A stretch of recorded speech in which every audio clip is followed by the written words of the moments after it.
आज का जो हमारा पहला प्रश्न है वह है पंचायती राज हेतु गठित समितियों को मिलान कीजिए। यहाँ पे गठित समितियाँ और गठन दिनांक दिया हुआ है, तो ऑप्शन दिया हुआ है। इसका जो सही आंसर हो जाएगा वो हो जाएगा हमारा ऑप्शन ए। ऑप्शन अ जो हो जाएगा सही आंसर। तो इस हिसाब से क्या होगा, बलवंत राय मेहता समिति जो है उसका जो गठन हो जाएगा जनवरी 1957। फिर है अशोक मेहता समिति। अशोक मेहता समिति का हो जाएगा दिसंबर 1977। फिर है जीवी राव समिति। जीवी राव समिति का हो जाएगा 1985। फिर है एमएल सिंघवी समिति, जिसका जो गठन दिनांक हो जाएगा 1986। तो इस प्रकार से इसका सही आंसर हो जाएगा। अब देख लेते हैं अगला प्रश्न। पंचायत एवं समाज कल्याण का मुख्यालय कहाँ है? अ भिलाई, ब दुर्ग, स रायपुर, द राजनांदगांव। इसका जो सही आंसर है वो है हमारा ऑप्शन सा रायपुर।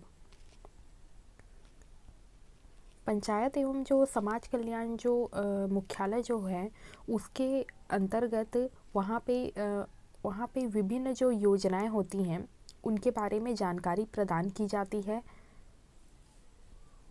इसके अंतर्गत जो विभाग और विभागीय जो अधिनियम हैं उनके अधिनियम की जानकारी और नियमों और उनसे संबंधित जो समाज कल्याण की जो योजनाएं हैं उनका लाभ लेने के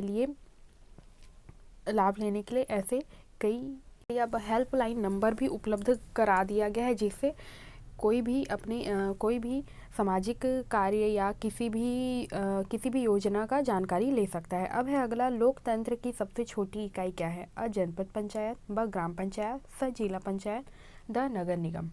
तो इसका जो सही आंसर है वो है हमारा ऑप्शन ब ग्राम पंचायत। इसे लोकतंत्र की मूल इकाई भी कहा जा सकता है ग्राम पंचायत को, क्योंकि जो पंचायती राज व्यवस्था जो है जो कि त्रिस्तरीय व्यवस्था है, जिसका प्रथम स्तर जो है वो ग्राम पंचायत है।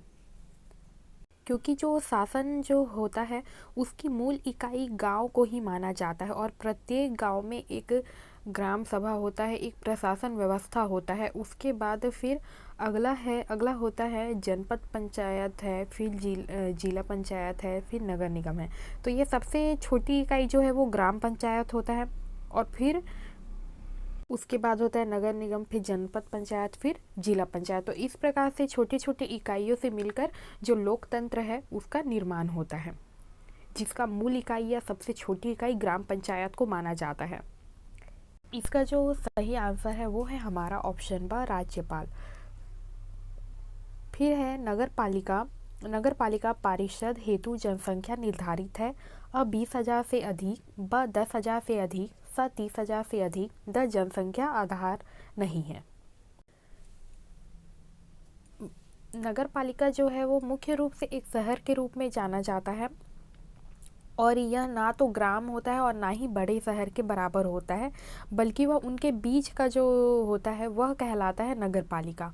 और नगर पालिका परिषद हेतु जो जनसंख्या निर्धारित है वह है ऑप्शन आ 20,000 से अधिक।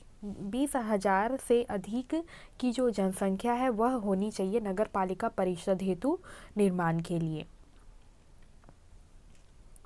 नगर पालिका जो होती है वह एक प्रशासनिक इकाई के रूप में होती है, जिसमें वह क्षेत्र जो है वो स्पष्ट रूप से परिभाषित होता है, जिसमें जनसंख्या जो होता है वह 20,000 से अधिक होता है, जो कि एक शहर, कस्बे या गांव या उसमें से छोटे समूह के रूप में सम्मिलित होता है।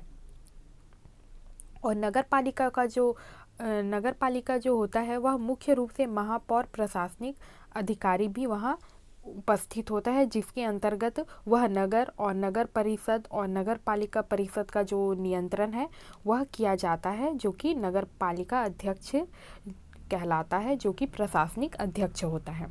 अब देख लेते हैं अगला, नगर निगम का प्रमुख होता है अ सरपंच, ब अध्यक्ष, स महापौर, द मंत्री। इसका जो सही आंसर है वो है हमारा ऑप्शन सा महापौर।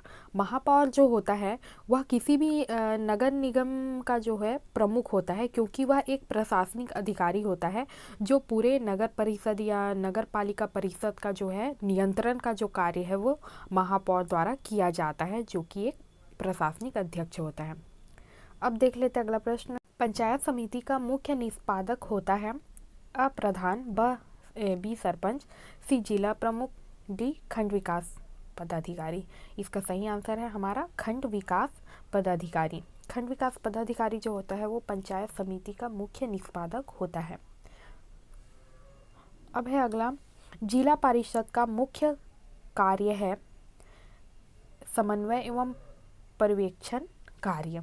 इसका सही आंसर है समन्वय एवं पर्यवेक्षण का कार्य करना, जो कि जिसके अंतर्गत वे जो नीचे वर्ग नीचे जो कार्यकर्ता है उनके कार्यों को देखते हैं और उनका पर्यवेक्षण करते हैं।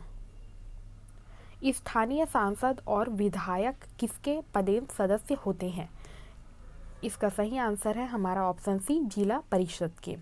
अब है अगला प्रश्न, ग्राम पंचायत का निर्वाचन करना निर्भर करता है।